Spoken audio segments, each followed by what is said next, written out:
Welcome to The Explainer. So, have you ever looked at a wildly successful leader, or maybe a booming startup, or even just a really complex system and thought, wow, they have got it all figured out, only to watch the whole thing unravel literally overnight?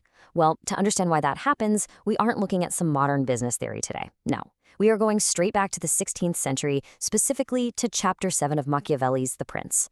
But look, this isn't just dusty history. It's actually a ruthless, highly accurate manual on the illusion of control, and it perfectly outlines the hidden risks of what we're going to call borrowed power. Now, you really have to ask yourself, why do systems built on easy success seem to just collapse overnight? It's a completely fascinating psychological paradox. You see, when a regime, a business, or an individual experiences a sudden, catastrophic failure, it is almost never an accident. It's rarely just a stroke of bad luck. According to the source material, it's actually a hidden structural trap. And the crazy part? That trap was embedded the exact moment they achieved that easy success.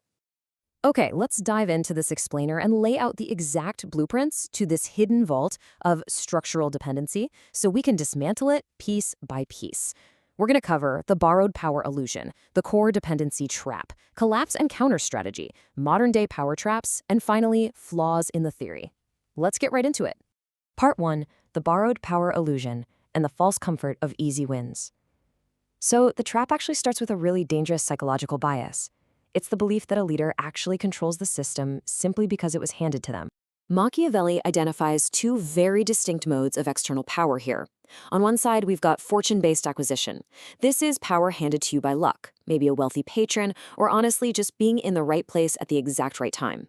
On the other side, we have the arms of others. This means relying on mercenaries, foreign allies, or borrowed force. Now, what's really interesting is how both of these grant instant authority. I mean, you get to wear the crown right away, but they both embed massive structural fragility simply because you didn't build the foundation yourself. And that leads us to this incredibly fascinating realization. Power that arrives without struggle is psychologically overestimated and structurally underestimated. Think about it. A short-term, unearned victory creates a massive illusion of control. You might be sitting there thinking you're an absolute genius, but in reality, you're suffering from deep dependency denial. You are drastically underestimating just how much you rely on the external actors who actually put you there. Moving on to part 2, the core dependency trap.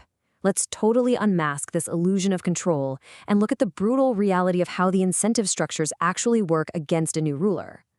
So the crucial mechanism at play here is called conditional sovereignty. This is a state where a ruler's control is inherently fragile and invalid because the coercive force keeping them in power is externally owned and operated. The power asymmetry here is striking. Whoever controls the coercion actually controls the ruler, not the state. The ruler is essentially a puppet to their own security detail. Listen, if you take absolutely nothing else away from this explainer today, remember this one dominant, unbreakable rule. If you don't control the force, you don't control the state. It is an absolute law in this dependency risk model. Let that sink in for a second. And just watch how brilliantly this illustrates the tightening trap of the feedback loop. Step 1, an external force installs you, kicking off the positive illusion. Step 2, you gain false legitimacy and lean even harder on that external force. But then, boom, step 3 triggers the negative control loop. The external provider threatens to withdraw their support. The result in step 4 is immediate regime instability. The whole system is only stable for exactly as long as that external mercenary or ally chooses stability. The second they change their mind, they hold ultimate leverage over you. All right, part 3. Collapse and counter strategy. Let's look at the failure conditions, how this builds into an instant catastrophic collapse, and, more importantly, how you can actually survive the fall. Because when these systems break, they do not decay gradually. They collapse suddenly and ruthlessly. Mercenaries will switch loyalty the second someone pays them $1 more to optimize their own payout. An external ally might just unexpectedly withdraw support because their own geopolitical goals shifted. Or your wealthy patron simply decides to cash in their leverage for political extraction. Ultimately, internal elites are going to realize you have no real independent coercive power, and they'll decide to swipe the crown for themselves. So, how do you escape? Well, Machiavelli actually offers a brutal but highly effective counter strategy. The clock starts ticking the literal moment you take power. You must internalize coercive power immediately. You have to actively replace those mercenaries with loyal domestic forces, identify and reduce every single dependency node one by one, and furiously convert your borrowed force into real institutional control structures that you actually own. You have to do all of this before the trap snaps shut. Which brings us to part 4, modern-day power traps. From Renaissance Italy straight to cloud computing. This is the real payoff, because we're going to prove that this 16th century military theory perfectly maps to 21st century infrastructure. Just energetically bounce between these different domains and look at the aha moments here. In cybersecurity, relying on third-party external APIs is the exact modern equivalent of the arms of others.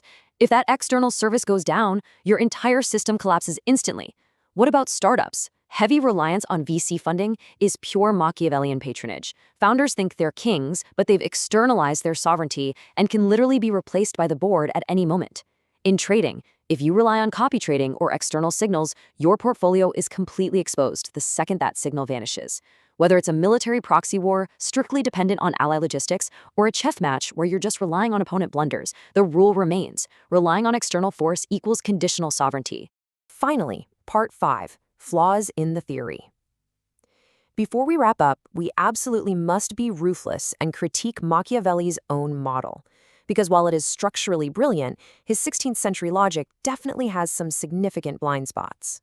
For one, Machiavelli treats external dependence as a pure binary. You're either completely stable or you instantly collapse. But modern systems often have buffers and institutions that allow them to degrade gradually, right? He also assumes mercenaries are purely rational economic actors, totally ignoring how modern ideology or hybrid forces that combine contractual and national loyalty complicate the picture. And honestly, there's a heavy survivorship bias at play here. He focuses almost entirely on failed mercenary regimes, vastly underrepresenting externally supported transitions that actually succeeded and stabilized over time. So we've broken down the illusion of easy wins, the trap of conditional sovereignty, and exactly how to rapidly replace your dependencies before the floor drops out. So I want to leave you with this provocative thought to chew on. Where are you relying on borrowed power in your own life? Seriously, look at your career, your business strategy, or even the tech stack you use every single day. Where are the hidden mercenaries in your life, and what is your immediate plan to replace them before they decide to change the terms of the deal? Thanks for exploring this framework with me, and I'll catch you in the next explainer.